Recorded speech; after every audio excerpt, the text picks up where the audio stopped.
नमस्कार, आइमा मीडिया में आपका स्वागत है। कनाडा की जस्टिन ट्रूडो सरकार के रवैये को देखते हुए साफ है कि वो दोनों देशों के संबंधों को बिगाड़ने पर तुले हुए हैं। जिस तरह से बिना कोई ठोस सबूत के वो भारत पर लगाए अपने आरोपों का दायरा बढ़ाता ही जा रहा है।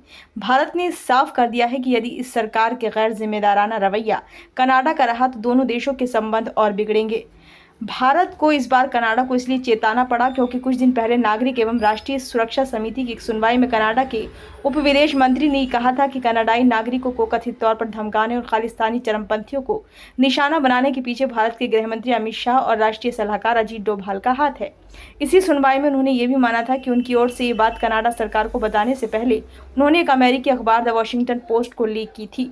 इससे यही पता चलता है कि कनाडा भारत को बदनाम करने और बेतुके आरोप लगाने के अभियान में लिप्त है और सनसनी फैलाने में लिप्त शातिर तरीके से मीडिया का सहारा ले रहा है।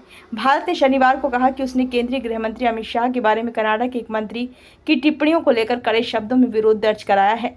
साथ ही चेतावनी दी है कि इस तरह के बेतुके और निराधार आरोपों से दोनों देशों के बीच द्विपक्षीय संबंधों पर गंभीर असर पड़ेगा। यह बयान कनाडा के उप विदेश मंत्री डेविड मॉरिसन द्वारा मंगलवार को लगाए गए उस आरोप के बाद आया जिसमें कहा गया था कि अमित शाह ने कनाडा के अंदर सिख अलगाववादियों को निशाना बनाकर हिंसा, धमकी और खुफिया जानकारी जुटाने का अभियान चलाने का आदेश दिया था।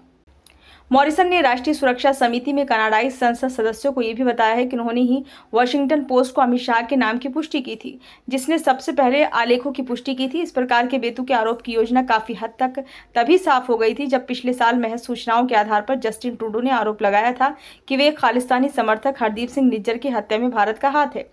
तब भी भारत ने यही कहा था कि उनके पास अगर कोई ठोस सबूत है तो हमें मुहैया कराएं, लेकिन आज तक कोई सबूत नहीं आया। पिछले दिनों खुद ट्रूडो को एक समिति के सामने कबूल करना पड़ा कि उनके पास कोई सबूत नहीं है। दरअसल कनाडा में निकट भविष्य में चुनाव होने हैं और वहां सिखों की खासी आबादी है जिस पर अलगाववादी खासा प्रभाव रखते हैं। उनकी एक पार्टी के समर्थन से ही ट्रूडो सत्ता में है और आगामी चुनावों में भी उनकी नजर इन अलगाववादी तत्वों पर टिकी हुई है। इसलिए इन मतदाताओं को दिखावे की गरज से कनाडा की ट्रूडो सरकार गैर जिम्मेदाराना हरकतें किए जा रही है। यही नहीं, वो सबूत मांगे जाने को भी अनदेखा कर रही है। अफसोस इस बात का है कि इस स्थिति का प्रभाव न सिर्फ दोनों देशों के रिश्तों पर भी पड़ रहा है बल्कि कनाडा में रह रहे या पढ़ाई के लिए जाने की सोच रहे छात्रों और युवाओं पर भी पड़ रहा है। कहा जा सकता है कि कनाडा के व्यवहार में परिपक्वता का अभाव है। ये वीडियो आपको कैसा लगा? अच्छा लगा हो तो लाइक करें, कमेंट बॉक्स में अपना सुझाव दें।